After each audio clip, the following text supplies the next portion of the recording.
Hello friend, welcome to Study Wise channel. आज मैं भूगोल के कुछ टॉप प्रश्न लेके आई हूँ जो अक्सर करके एग्ज़ाम में पूछ लिए जाते हैं या फिर इनके आने की संभावनाएं बनी रहती हैं। तो चलिए देखते हैं कि ये टॉप प्रश्न कौन से हैं। तो ये भूगोल के कुछ और भी प्रश्न हैं जो कि भूगोल के भाग 1, 2, 3 मेरे स्टडी वाइज चैनल पे पड़ा हुआ है। आप आके वहाँ पे देख सकते हैं, उसका लाभ उठा सकते हैं। और यदि मेरे चैनल को सब्सक्राइब नहीं किए हैं तो सब्सक्राइब करना ना भूलें, ताकि मैं ऐसी वीडियो अपलोड करूं तो आपके पास नोटिफिकेशन पहुंच जाए और आप उसका लाभ उठा सके। और यदि वीडियो अच्छी लगे तो लाइक शेयर करना ना भूलें, शेयर करें ताकि वो लोग भी और भी जो पढ़ने वाले हैं वो लोग भी उसका लाभ उठा सके और अपने एग्ज़ाम को अच्छी तैयारी कर सकें एग्ज़ाम की। तो चलिए शुरू करते हैं, देखते हैं प्रश्नों को। पहला प्रश्न है, भारतीय महानगर रेखा 82.5 कितने राज्यों से होकर गुजरती है। तो ये है 5 राज्यों से होकर गुजरती है। उत्तर प्रदेश, मध्य प्रदेश, छत्तीसगढ़, आंध्र प्रदेश, उड़ीसा। और यहाँ पे एक और बात जान लीजिए कि कर्क रेखा जो कि भारत के 8 राज्यों से होकर गुजरती है, 23.5 डिग्री अक्षांश से होकर गुजरती है। तो 8 राज्यों से गुजरती है, तो गुजरात, राजस्थान, MP, छत्तीसगढ़, झारखंड, पश्चिम बंगाल, मिजोरम और त्रिपुरा है। तो बहुत ही महत्वपूर्ण प्रश्न मैंने यहाँ बताया है आपको। अगर इससे भी प्रश्न पूछ ले तो आप इसका आंसर बता सके।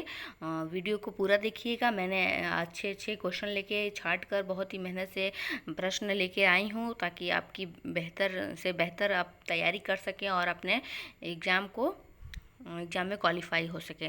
तो चलिए शुरू करते हैं, आगे भी प्रश्नों को देखते हैं बिना टाइम वेस्ट किए हुए।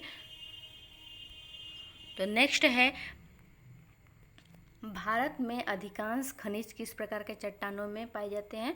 तो ये है धारवाड़ क्रम की औषधि चट्टानों में। नेक्स्ट है काराकोरम, कैलाश, लद्दाख और जास्कर पर्वत श्रेणियाँ किस हिमालय का भाग है। यह है ट्रांस हिमालय का। बहुत ही अच्छे अच्छे प्रश्न हैं, पूरा वीडियो देखिएगा, आपको और भी अच्छे अच्छे प्रश्न मिलेंगे। चलिए शुरू आगे देखते हैं। नेक्स्ट है, मोलेसिस बेसिन किस राज्य में स्थित है। मोलेसिस बेसिन किस राज्य में स्थित है। यह है मिजोरम में। नेक्स्ट है, पालघाट दर्रा किन 2 पहाड़ियों के बीच स्थित है। तो यह है नीलगिरी और अन्नामलाई के बीच। तो यहाँ पे ये भी जान लीजिए कि पश्चिमी घाट, पूर्वी घाट नीलगिरी की पहाड़ियों पर मिलते हैं और अन्नामलाई की पहाड़ी पर स्थित अन्नाईमुड़ी जो कि दक्षिण भारत की सबसे सर्वोच्च चोटी है। अन्नाईमुड़ी सर्वोच्च चोटी अन्नामलाई की और दक्षिण भारत की भी। नेक्स्ट देखते हैं। नेक्स्ट है कि पूर्व की ओर बहने वाली कौन सी नदी भ्रंश घाटी से होकर बहती है। तो ये है दामोदर नदी। तो पश्चिम की ओर भ्रंश घाटियों में बहने वाली नदियाँ नर्मदा और ताप्ती भी हैं। ये भी इम्पॉर्टेंट है, प्रश्न पूछे जाते हैं, आए हुए हैं प्रश्न है, ये सब आया हुआ है, ये प्रश्न पूछा गया है और आने की संभावना भी है इसकी। चलिए नेक्स्ट प्रश्न को देखते हैं। नेक्स्ट है, पूर्वी घाट की पहाड़ियाँ उत्तर से दक्षिण इस क्रम में हैं। शिवराय पहाड़ी, जवादी, नल्लामलाई, पालकोडा, नीलगिरी और नीलगिरी पहाड़ी। तो ये है कुछ, और ये क्रम से पूछ लिया जाता है एग्जाम में, तो इसे क्रम से याद रखिएगा ऐसे ही। नेक्स्ट है, भारत का औसत समुद्र तल कहाँ से मापा जाता है। तो ये है चेन्नई तट से, तब से नहीं है, ये गलत मिस्टेक हो गया है, तट से है। नेक्स्ट है, बिना टाइम वेस्ट किए हम लोग अगले प्रश्न को देखते हैं। नेक्स्ट है, भारत का सबसे बड़ा द्वीप कौन सा है। ये है मध्य अंडमान है। नेक्स्ट प्रश्न देखते हैं। नेक्स्ट है, हीराकुंड, टिकरा पारा, नराज बांध किस नदी पर है। महानदी पर, जो कि उड़ीसा में है।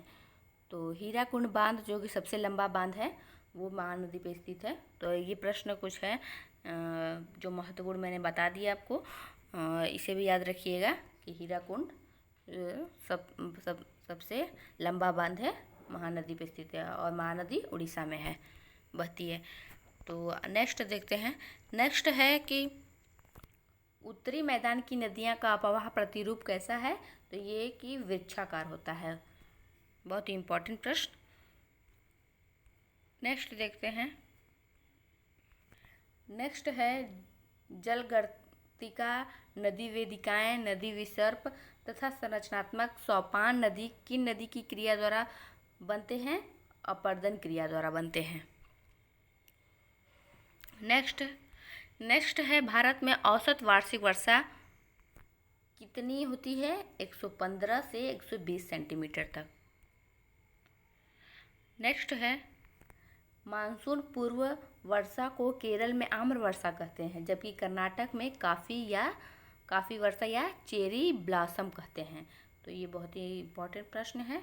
प्रश्न आया हुआ है और आने की संभावना है, इन्हें याद रखिएगा। वीडियो को 3-4 बार देख लीजिएगा, आपको ऐसे आसानी से ये सब चीज़ें याद हो जाएंगी।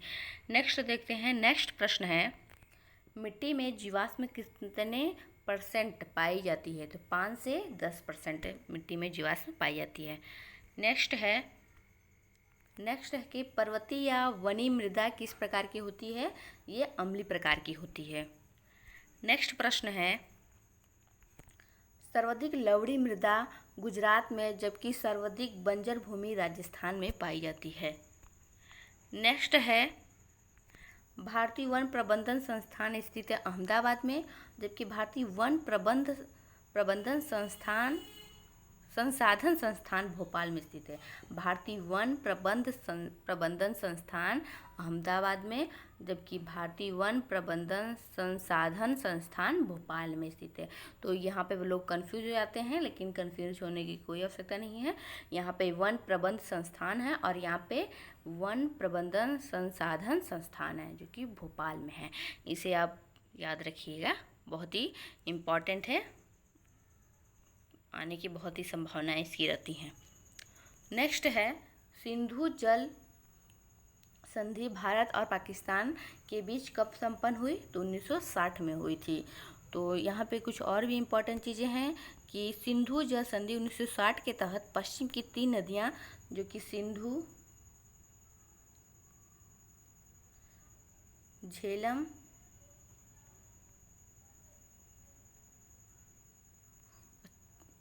और चिनाब, जो कि ये नदियां हैं पश्चिम की 3 नदियां हैं, जिसके जल का केवल 20% भाग ही भारत उपयोग करेगा, जबकि 80% पाकिस्तान करेगा। ऐसा वहाँ पे संधि हुई थी। और जबकि पूर्व की 3 नदियां, जो कि रावी, व्यास, सतलज हैं, उसका 80% भाग का उसका उपयोग भारत करेगा और 20% पाकिस्तान। अगर ऐसा प्रश्न पूछ ले कि 3 पश्चिम की कौन सी नदियां हैं जिसका 20% भारत उपयोग करेगा और 80% पाकिस्तान, तो आप बता सके, इसलिए मैंने यहाँ पे इम्पोर्टेंट था ये मैंने बता दिया। आप इसे ज़रूर याद रखिएगा। नेक्स्ट देखते हैं। नेक्स्ट है कि भारत की सबसे बड़ी कृत्रिम झील कौन सी है? तो सोनभद्र में स्थित गोविंद वल्लभ पंत सागर झील भारत की सबसे बड़ी कृत्रिम झील है। तो फ्रेंड, ये मेरे कुछ टॉप 20 क्वेश्चन थे भूगोल के। ऐसे ही और भी वीडियो मेरे चैनल पे पड़े हुए हैं। वनडे के हैं, टेस्ट सीरीज भी है, ट्रिक से संबंधित क्वेश्चन भी है, प्रश्न भी हैं जो ट्रिक से आसानी से याद हो जाए, ऐसे वैसे भी वीडियो हैं, करेंट से भी हैं। ऐसे सभी वीडियो मेरे चैनल पे पड़े हुए हैं, आप आके देख सकते हैं। स्टडी वाइज चैनल मेरे चैनल का नाम है, आप चैनल को सब्सक्राइब कर दीजिएगा। और ऐसे ही अच्छे वीडियो मैं डालती हूँ, अपलोड करती हूँ, तो ऐसे ही अच्छे वीडियो मैं बनाऊँ और लाइक करना ना भूलें, ताकि मुझे भी प्रोत्साहन मिले, तो मैं भी और भी अच्छे वीडियो ऐसे बनाऊं और आप उसका लाभ उठा सके। तो लाइक करना ना भूलें और सब्सक्राइब नहीं किए हैं तो सब्सक्राइब करना ना भूलें, सब्सक्राइब ज़रूर कर दीजिएगा। तो चलिए फ्रेंड, मिलते हैं नेक्स्ट वीडियो में। वीडियो देखने के लिए धन्यवाद।